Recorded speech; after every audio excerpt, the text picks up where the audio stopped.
स्वागत है आप सभी का ट्रेडर्स हॉटलाइन में। मैं हूं वीरेंद्र कुमार और मेरे साथ इस कार्यक्रम में अगले आधे घंटे प्रश्नों को उत्तर चुराने के लिए कंचन मौजूद रहेंगी। इस बीच निफ्टी एक बार जरा मार्केट का चेक लेते हैं। प्रश्नों के क्रम को शुरू करने से पहले मार्केट से डे लो 25,020 निफ्टी का स्तर है। Nifty bank 51,766। अगर मैं इन टर्म्स ऑफ एवरेजेस और आई थिंक आज के हाई को थोड़ा डिफाइन करने की कोशिश करूं तो याद रखिएगा मॉर्निंग हाई था एग्जैक्टली 51,210 नहीं 25,210, यानी हमने आज के सबसे स्ट्रॉन्ग कॉल राइटर्स के जोन को जो कि 25,200 पे परसिस्ट कर रहा था एक बार के लिए रिजेक्ट किया। अब हम डेलो पे आ रहे हैं, बट ये डेलो निफ्टी रखिएगा प्लीज़। डेलो क्रिटिकल है इस लिहाज से क्योंकि ये आपका इस वीकली कॉन्ट्रैक्ट का सबसे बड़ा ऑप्शन बेस है जहां पे अब हम इस वक्त ट्रेड कर रहे हैं। और जहां तक निफ्टी बैंक का सवाल है, एग्जैक्ट जो रिजेक्शन आया है वो 20 डे एक्सपोनेंशियल मूविंग एवरेज जो कि प्लेस था करीब 51,970 की जोन में, वहीं से आया और अब हम रिट्रेस होके ऑप्शन बेस और साथ ही साथ मोर और लेस 50 डे मार्केट ट्रैजेक्टरी में ट्रेड कर रहे हैं। आपके प्रश्नों के उत्तर देने के लिए हमारे साथ इस कार्यक्रम में आज रहेंगे प्रकाश काबा सर, उनसे करेंगे बातचीत। प्रकाश सर से आपके प्रश्नों के उत्तर लेंगे, लेकिन पहले इस कार्यक्रम की अब तक की बड़ी सुर्खियां हेडलाइंस में।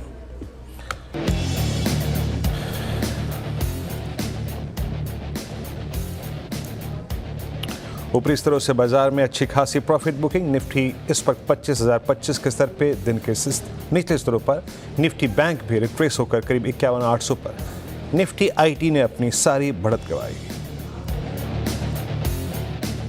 मेटल ऑटो शेयर्स में आज मुनाफा वसूली का मूड। दोनों सेक्टर इंडाइसेस करीबन 1% गिरे, करीब 2% फिसले जेएसपीएल और टाटा स्टील।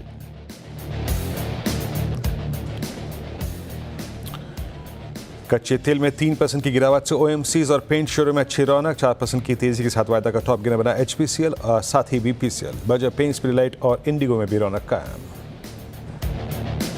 आज से अच्छे रहे रिलायंस इंडस्ट्रीज के नतीजे। डिजिटल और अपस्ट्रीम कारोबार से मिला सहारा। जियो का भी दमदार परफॉर्मेंस। ब्रोकरेज भी हुए बुलिश। जेफरीज ने 3,400 तो नोमुरा ने दिए 3,450 के टारगेट।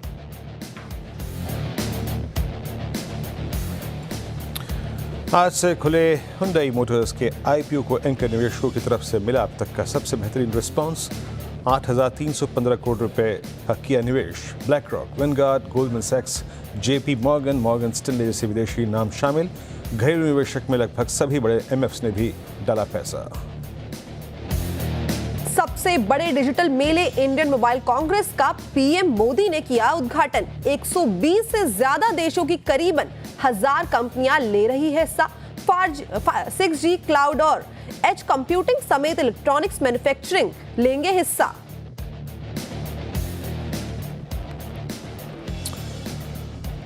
और महाराष्ट्र और झारखंड विधानसभा चुनाव की तारीखों का आज ऐलान संभव। चुनाव आयोग की 3:30 बजे प्रेस कॉन्फ्रेंस।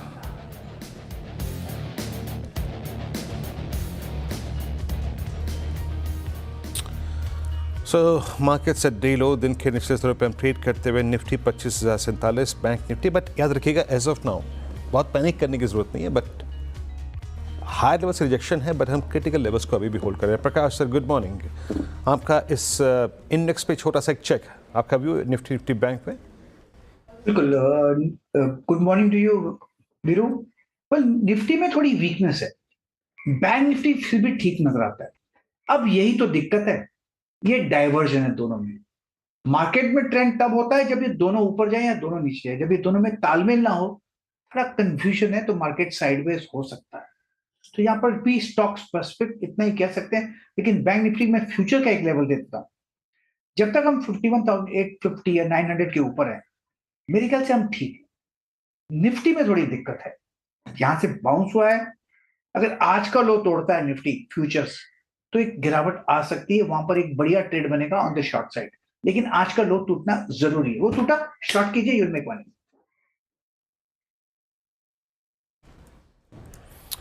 ओके, चलिए अभी काम करते हैं, यहाँ से प्रश्न लेते हैं कुछ, और मैं कुछ प्रश्न लेता हूँ, कुछ कंचन प्रश्न लेंगी। पहला प्रश्न है आज मिस्टर मनोज अग्रवाल, ये हैं सिंदरी धनबाद से अपना प्रश्न पूछने के लिए। मिस्टर अग्रवाल गुड मॉर्निंग, कैसे हैं आप? गुड मॉर्निंग, बढ़िया sir. Sir Hind copper 300 share हैं, 355 के हिसाब से लिए थे। और क्या रखूं या बेच दूं सर? 355 पे आपने हिंद कॉपर लिया है, ठीक है। ओके, 355 पे लिया है, 322 पे है। देखिए, जब भी आप किसी कंपनी को खरीदते हैं, किसी सेक्टर के किसी स्टॉक को इन्वेस्ट करते हैं, एंड स्पेशली मेटल्स, अगर आप कॉपर को खरीद रहे हैं, हिंदुस्तान कॉपर को, या फिर किसी अन्य मेटल कंपनी को, चाहे फेरस नॉन फेरस, तो उसका जो अंडरलाइंग है, यानी कॉपर कैसा प्राइस है, वो भी देखना पड़ेगा आपको। मेटल्स सिक्लिकल होते हैं, आपको टाइमली एंटर करना है, टाइमली एग्जिट भी करना है। वही है आधार किसी भी मेटल कंपनी में निवेश करने का। डायरेक्टर साहब स्क्रीन पे कॉपर प्राइसेस पे रखिएगा, M6 कॉपर को एक बार। प्रकाश सर, ये ट्रेड इनका लॉस में है, 33 रुपये के लॉस में, और Hindustan copper, but as of now chart stable है, कोई पैनिक नहीं है। आपका व्यू क्या कह रहा है इस पोजीशन पे? ठीक है, बेसिकली हिंदुस्तान कॉपर का जो चार्ट है वो स्ट्रक्चरली पॉजिटिव है, उसमें कहीं पर भी वीकनेस नजर नहीं आ रही। हायर लेवल पे सेलिंग है, नो डाउट अबाउट इट, लेकिन लोअर लेवल में बाइंग भी तो है। स्ट्रॉन्ग सपोर्ट तो 300 295 जोन्स पर है, तो इसमें बाउंस तो मिलता है, रेसिलियंस है, तो आप stay invested, nothing to worry. मुझे लगता है हायर टाइम फ्रेम पे होल्ड करना चाहिए आपको, और मेरे ख्याल से यू विल बी सेफ। मुझे इतना डर नहीं लगता है स्टॉक में, क्योंकि स्ट्रक्चरली हिंदुस्तान कॉपर का जो चार्ट है ठीक ही नजर आता है, इट्स ए पॉजिटिव चार्ट। जी, तो ये थी राय हिंदुस्तान कॉपर पर। आगे बढ़ते हैं, आसनसोल से हमारे साथ जुड़ गए हैं आयुष अग्रवाल जी। गुड मॉर्निंग आयुष जी, क्या सवाल है आपका? गुड मॉर्निंग, मेरा सवाल है ऑयल इंडिया से 428 शेयर्स। 428 शेयर आपने खरीदे हैं, क्या किस भाव पे खरीदे हैं? 602 रुपए के हिसाब से। फिर से एक बार बताएंगे सर? ऑयल इंडिया 602 रुपया। 602 रुपए की खरीद है, और इस टाइम पे 3.5% की करीबन हमें गिरावट देखने को मिल रही है ऑयल इंडिया के। नजरिया क्या लेके चल रहे हैं, शॉर्ट टर्म का या लॉन्ग टर्म का? महीना का होल्डिंग। जी, गाबा सर क्या करना चाहिए? 3% की गिरावट तो ऑलरेडी आज हमने देख ली है शेयर के अंदर, कहां पे लग रहा है कि एक वापस से सपोर्ट आता हुआ दिखाई देगा? ऐसा है कि ये जो ऑयल इंडिया का जो चार्ट है 150 से 750 चला गया, नियरली 5 टाइम्स, और वहां पर से हम एक गिरावट देख रहे हैं। तो अपमूव में थोड़ा मेरे ख्याल से ये जो है ना करेक्टिव मोड पर है, प्रॉफिट बुकिंग है। पॉसिबल है कि लोअर लेवल देखे 600 स्ट्रॉन्ग रेसिस्टेंस है जहां पर इन्होंने लिया है, उसके आसपास मिलता है तो निकल जाना चाहिए एक बार, क्योंकि मुझे लगता है कि लोअर लेवल देखने को मिल सकते हैं। स्लगिश है, स्ट्रेंथ नजर नहीं आती। पॉसिबल है कि 500 का भी नजर दिख सकते हैं, स्ट्रक्चरली वीक नजर आता है मुझे। लोअर लेवल करीब 500 के आसपास सपोर्ट है, लेकिन यहां पर क्योंकि इतना दौड़ा है तो इतना फास्ट ऊपर नहीं जाएगा। यहाँ पर थोड़ा उसको टाइम वाइज करेक्शन लगेगा, प्राइस वाइज करेक्शन भी लग सकता है, टाइम एंड प्राइस दोनों भी लग सकते हैं। तो मुझे लगता है यहाँ पर थोड़ी दिक्कत है ऑन द अपसाइड। इनका नजरिया क्या है मुझे पता नहीं, अगर लॉन्ग टर्म का होल्ड करना चाहते हैं तो कर सकते हैं, अदरवाइज शॉर्ट टर्म में थोड़ी वीकनेस है। जी, तो ये थी राय ऑयल इंडिया पे। लॉन्ग टर्म के लिए हमें जो आउटलुक है वो पॉजिटिव नोट पे दिखाई दे रहा है, बट शॉर्ट टर्म में थोड़ा सा वीकनेस चार्ट्स के अंदर इस टाइम पे एविडेंट है। अगले कॉलर है हमारे साथ हैदराबाद से Ramakrishna Somanchi ji. Good morning sir. Good morning madam ji, क्या सवाल है सर आपका? मैं NMDC स्टील ने 63 रुपीज 30 पैसा में 2000 शेयर्स लिया मैडम, मई में, इस साल मई में लिया। 1 ईयर व्यू में 20% लॉस पे है, इसको क्या करना? जी, तो मई के टाइम पे खरीदारी की गई थी, और जो बाइंग प्राइस है वो है 63 रुपए का। इस टाइम पे जो करंट मार्केट प्राइस चल रहा है वो चल रहा है करीबन 50 रुपए का, यानी कि रफली 13 रुपए प्रति शेयर का हमें लॉस देखने को ऑलरेडी मिल रहा है, और इनके पास जो शेयर है वो है करीबन 2000। गाबा सर क्या करना चाहिए? बिकॉज अगर पिछले 6 महीने का या अगर हम 1 साल का भी चार्ट उठा के देखें तो कॉन्टिन्यूसली हमें रेड जोन में स्टॉक दिखाई दे रहा है। आगे चल के कोई गुंजाइश है कि ग्रीन जोन में आ सकता है, या फिर इस टाइम पे एग्जिट की सलाह है? एक्चुअली NMDC का स्टार्ट चार्ट मुझे निकालना पड़ेगा, मुझे इसका BSE कोड पता नहीं। मैं आपको मिल गया 543768, लेट मी सी। 543768, राइट? 543768 इसका NMDC का स्टोर है। इसका नाम कुछ NLS से कुछ नाम है, NSLNISP। स्ट्रक्चरली वीक है स्टॉक, इन्होंने लिया है हायर जोन पर, और भी लो लेवल देख सकते हैं। स्ट्रेंथ मुझे नजर नहीं आती। पॉसिबल है कि और भी डिप मिले, पॉसिबल है कि करीब 45 का जोन भी देख सकते हैं, है तो वीक स्ट्रक्चर इतना।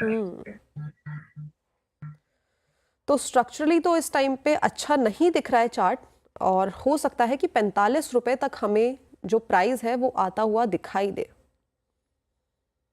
एनएमडीसी स्टील और काफी अपर लेवल्स पे भी बाइंग कर ली गई है। अगले जो कॉलर है वो हमारे साथ जुड़े हैं अहमदाबाद से, वैभव जी। गुड मॉर्निंग वैभव जी, क्या सवाल है आपका? सर मैंने 1000 मॉस्शिप लिए हैं 229 में, और लॉन्ग टर्म व्यू है मेरा 6 मंथ्स का। तो टेंटेटिव प्राइस टारगेट क्या हो सकता है?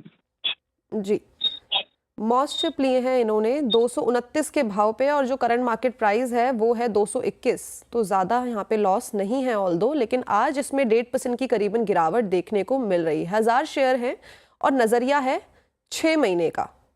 लेकिन अगर इसका भी चार्ट पैटर्न देखें तो पिछले 1 साल में इसने अच्छी खासी एक जंप लगाई है, यानी कि करीबन 145% का इसने रिटर्न ऑलरेडी इन्वेस्टर्स को दे दिया है। गाबा सर, आगे भी ऐसी ही उम्मीदें लगाई जाए या फिर एक प्रॉफिट बुकिंग का टाइम आ गया है, क्या करना चाहिए? चिप का जो चार्ट है 100 लेवल से, अराउंड 80 लेवल से 300 पार कर गया, बहुत फास्ट दौड़ा, अब प्रॉफिट बुकिंग पर है। इनका लॉस अच्छी बात है कि ज्यादा नहीं है। अगर मैं होता और लॉस ज्यादा नहीं होता तो मैं बुक कर लेता, बिल्कुल आउट, क्योंकि मुझे स्ट्रक्चरली थोड़ा वीकनेस नजर आती है, प्रॉफिट बुकिंग नजर आती है, लो लेवल देख सकते हैं। जब ट्रेंड डाउन हो, I would exit and stay out. तो ये थी राय मॉस्शिप में। स्क्रीन पे आपको ऑलरेडी पीएम मोदी की एक फुटेज दिख रही होगी, भारत मंडपम में वो पहुंच गए हैं। चलिए एक बार देखते हैं और समझने की कोशिश करते हैं। In Bharat Mata, where we will celebrate the power of technology, particularly telecommunications, and the underlying global frameworks and standards. We have amongst us 3,200 delegates from over 160 countries, the highest ever for any WTSA assembly in its history.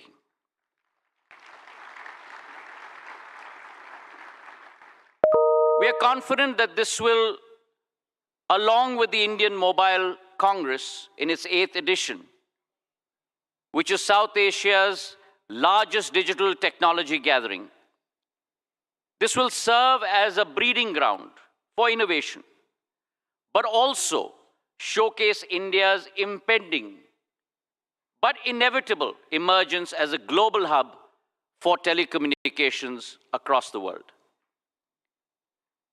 पहले जमाने में mobile और telecom को केवल दूरभाष का साधन समझा जाता था, और प्रधानमंत्री जी के दूरदृष्टि नेतृत्व के आधार पर आज ये एक एक व्यक्ति को विश्व के साथ और भारत में एक एक व्यक्ति को दूसरों के दिलों के साथ जोड़ने का साधन बन चुका है। भारत में टेलीकॉम का महत्व केवल टीवी, इंटरनेट और फोन के साथ जोड़ने का नहीं, लेकिन भारत में अगर एक परिवार को मोबाइल मिल जाए, इंटरनेट की सेवा मिल जाए, तो वो बैंकिंग से जुड़ गया है, वेलफेयर स्कीम्स के साथ जुड़ गया है, आवश्यक सूचना के साथ जुड़ गया है, और सबसे महत्वपूर्ण संपूर्ण विश्व के साथ जुड़ चुका है। Some of the most remarkable examples of the power of telecom, paving the way for universal empowerment, is the DBT, the Direct Benefit Transfer Scheme, which in a day transfers more than 10 million direct cash transfers on a daily basis into the bank accounts of people. अभी हाल ही में कुछ दिन पूर्व हमारे प्रधानमंत्री जी ने 93 million किसानों के खातों में प्रधानमंत्री किसान सम्मान निधि के आधार पर 20,000 करोड़ रुपए, मतलब $2.5 बिलियन सीधे उनके खाते में पहुंचाने का कार्य किया है, जो शायद विश्व के किसी देश में नहीं होता। प्रधानमंत्री जी के नेतृत्व के आधार पर भारत में संभव हो पाया है। It's a fundamental change. स्वागत है आप सभी का एक बार फिर से इस कार्यक्रम में, और आपके प्रश्नों के उत्तर जुटा रहे हैं हम। और इस बीच आपका स्क्रीन पर आप देखें तो इस मोबाइल कांग्रेस के विजुअल्स चल रहे हैं। इस वक्त ज्योतिरादित्य सिंधिया इस वक्त संबोधन करते हुए। हम यहाँ पे प्रश्नों के इस क्रम को जारी रखेंगे, और जैसे ही प्रधानमंत्री कुछ देर में बोलना शुरू करेंगे तो इस कार्यक्रम में शिरकत करेंगे। फिलहाल के लिए हमारे साथ अब अपना प्रश्न पूछने के लिए प्रदीप जी हैं मेरे ख्याल से। यस, प्रदीप जी, अच्छा सुनील बत्रा साहब हैं, माफ़ कीजिएगा, सुनील बत्रा साहब हमारे साथ अपना प्रश्न पूछने के लिए हैं। सुनील जी नमस्कार, प्रश्न पूछिए अपना। हेलो, हाँ मैं आपको सुन पा रहा हूँ, प्लीज़ प्रश्न पूछिए अपना। हाँ जी, मेरे पास फीएम इंडस्ट्री के हैं 100 शेयर 1263 रुपए पे, और एक्सेल इंडस कॉर्प है 30 शेयर 748 रुपए।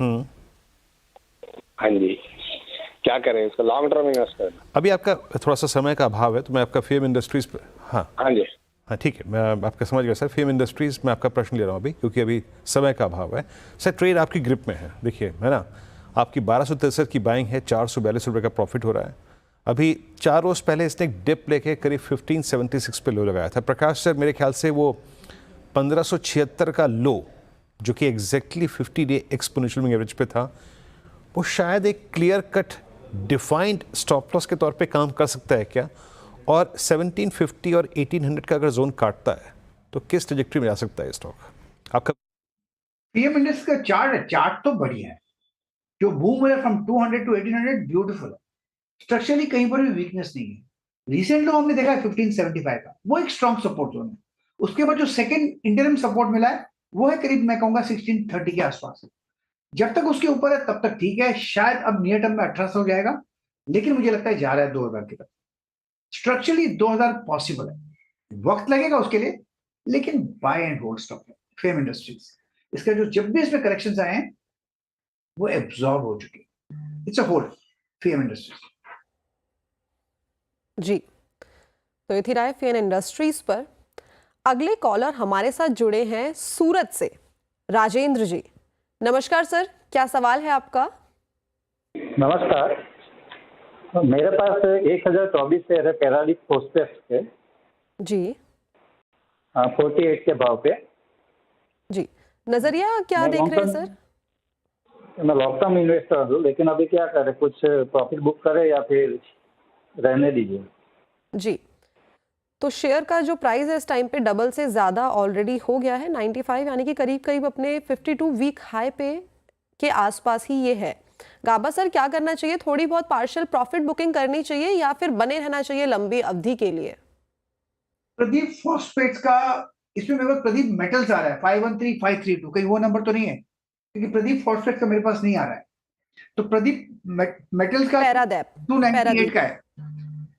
Minister of Communications Sri Jyotiraditya Scindia ji, Honorable Minister of State for Communications Dr. Chandrasekhar Pemasani ji, Chairman of DOT Dr. Neeraj Mittal ji, my esteemed senior colleagues from the industry, and distinguished delegates, Namaste. My heartiest congratulations to our visionary and incredibly dynamic leader, Shri Narendra Modi ji, for gracing this edition of the India Mobile Congress in his historic third term as Prime Minister. Adanya Pradhan Mantri ji, under your visionary guidance, the India Mobile Congress has grown in stature and achieved global standing, making it a significant platform for digital innovation and collaboration. Because of your encouragement to the industry and innovation, India has been digitally transformed by perhaps the biggest digital revolution in history. In New India, in Modi ji's India, there's no more business as usual. Rather, there's unusual synergy between government and industry to deliver world-class services to satisfy the needs and expectations of 1.45 billion Indians. As a representative of Young India, I thank you for your incredible connection with the youth and for inspiring us to pursue impossible-looking goals. As we say in Hindi, Modi hai to mumkin hai. For our international audiences, Modi makes everything possible. Friends, the world is in awe of a nation that crawling at 2G speed only 8 years ago is now galloping down the 5G highway. I would like to assure Prime Minister that India will have an even better record in 6G. From a nation that ranked a lowly 155th in mobile broadband adoption, we have risen to become the world's largest data market. From a nation where the number of unicorns could be counted on fingers of a single hand, we have now emerged as the third largest unicorn hub in the world. UPI has become the world's #1 digital payment system. Today, India stands as the only large country in the world that has one of the lowest mobile data prices and yet one of the fastest internet speeds. India's per capita data consumption of over 30 GB is one of the highest in the world. But that is only half the picture. The other half tells you India's story of digital transformation is an example of inclusivity. Modi ji has ensured that innovation leads to more inclusion. He has democratized digital technology and used it as a tool to take the benefits to the last mile, leaving no one behind. Pradhan Mantri Narendra Modi ji, आपके दूरदर्शी नेतृत्व ने एक चमत्कार कर दिया. भारत में अब सिर्फ सबका साथ, सबका विकास ही नहीं, बल्कि सबका डिजिटल साथ और सबका डिजिटल विकास भी हो रहा है. India's digital revolution has spread to the remotest corners of our nation. Over 530 million unbanked Indians have been brought into the financial system through Jan Dhan accounts. To put things into perspective, 530 million is more than the combined population of the US, UK, France, and Canada. What is even more heartening is that over 300 million of these account holders are women. I feel both proud and humbled that Jio has played a significant part in this remarkable transformation. Distinguished participants, I take the opportunity of the India Mobile Congress to present 2 suggestions for the kind consideration of our Prime Minister. My first suggestion: artificial intelligence is the most revolutionary tool of transformation invented by the human mind. It will disruptively transform every aspect of our life, every facet of our society, every sector of our economy, and bring in an era of unimaginable abundance and efficiency.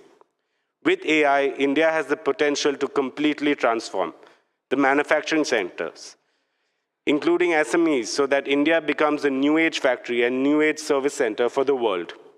The agriculture sector, so that our farmers can become prosperous by growing more with less water.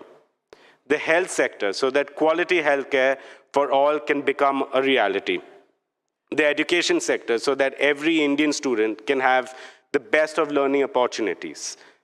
AI is absolutely critical for realizing our dream of a Viksit Bharat by 2047. Therefore, India, under your leadership, should urgently embrace AI with a holistic strategy driven by maximum Atmanirbhar efforts. At Jio, we have begun our efforts to bring benefits of AI to every Indian, just as we did with mobile broadband.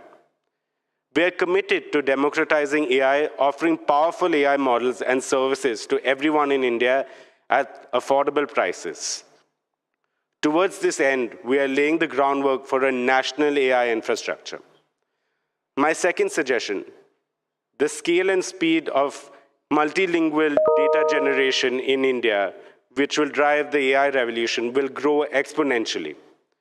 We request the government to expedite the updating of the 2020 draft of the data center policy that Indian data should remain in India data centers. Therefore, Indian companies ready to set up AI and machine learning data centers should get all necessary incentives, including incentives for power consumption. Indian mobile companies, along with the thriving ecosystem, are in a position to offer solutions to the rest of the world, including developed nations. India needs an accelerated talent generation on a scale that is necessary to make India a global AI leader.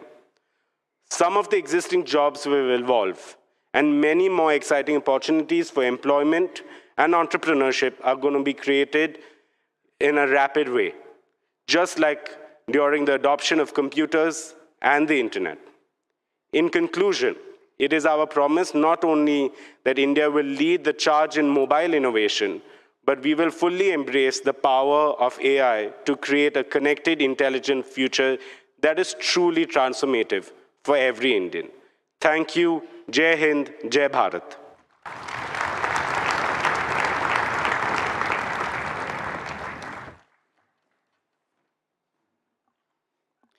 Thank you, Mr. Ambani. May I now invite the Chairman of Bharti Enterprises, Shri Sunil Bharti Mittal, to please address the congregation.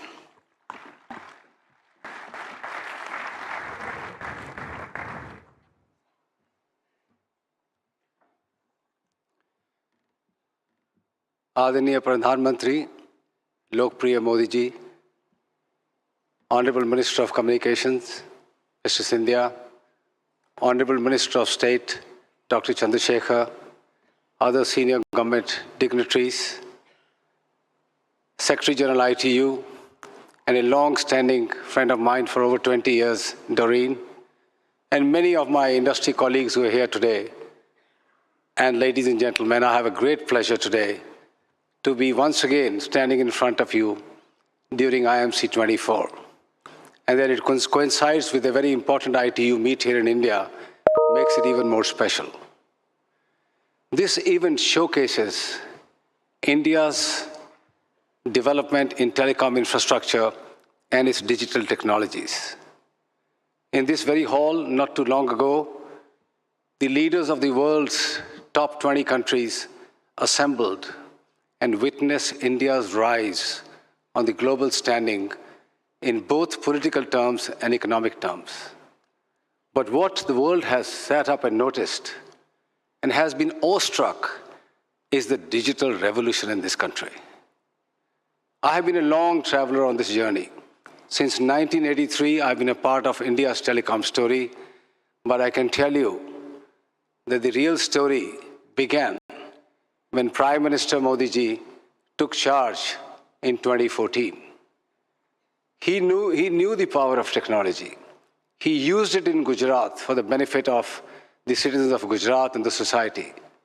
He realized that if India has to achieve its place on the top table of the world, technology needs to be put to use. And one of the main pillars of his vision was Digital India. That fired up all the entrepreneurs who are connected with telecom and digital services. That ushered in the 4G revolution in this country within 2 years of his assumption of office. That brought in smartphones in the hands of not just rich urban Indians, but in the poorer Indians in the most rural and hinterlands of India.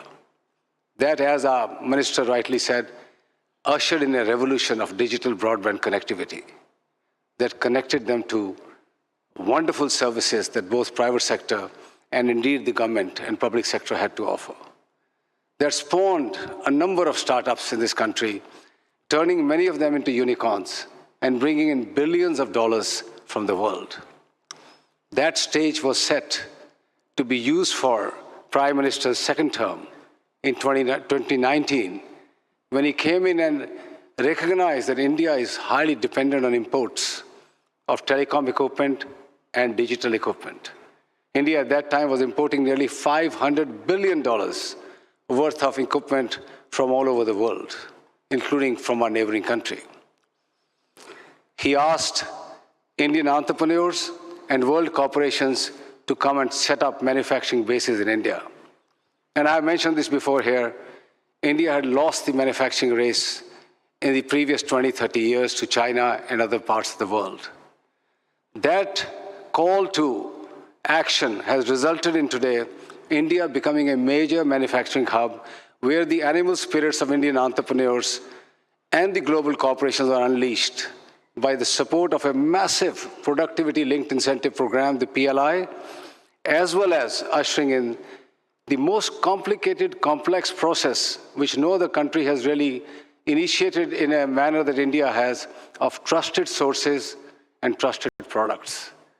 Today, every element in this country that is coming goes through the detailed eye of National Security Council on Telecom. Every source, every product, every element of India's network that connects our nation passes through that rigorous test of trusted networks and trusted products. This is seminal development which other countries need to follow very quickly. Before the second term expired, he recognized that India may be left behind and become a follower once again in 5G. He asked Department of Telecom and the Indian operators to gear up and launch 5G at the fastest pace possible. And I'm glad to report, and I'm sure most of you in this room are connected to a 5G network, India not only launched the fastest 5G networks in the country, not just in urban areas, but including all the villages and rural areas, and more network rollouts are happening as we speak every day, every month. And within a matter of next 12 to 18 months, again, each and every part of the country will be connected through a very powerful 5G network.